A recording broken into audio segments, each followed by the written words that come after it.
हे बाबा कला वृषभर धड़ा होइथिबा महाप्रभु धवलेश्वराय नमो नमः।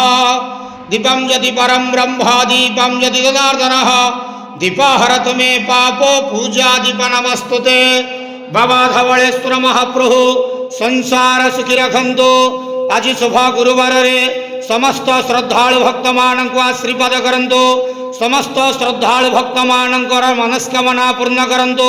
कर्म क्षेत्र उन्नति करंतु। ग्रहरिष्ठ मान खंडन करंतु। जगतर मंगल करंतु। विश्वर कल्याण करंतु। आपणकर नाम विख्यात करंतु। सेवकर डाक श्रवण करंतु। समस्त गुआवसा भक्त मानकर मनस्कामना पूर्ण करंतु। महाप्रभु धवलेश्वराय नमः। संसार सुखी रखंतु आनंदे केवार हरि बोलो। आज शुभ गुरुवार रे समस्त श्रद्धालु भक्त मानक आशीर्वाद करंतु आनंदे केवार हरि बोलो।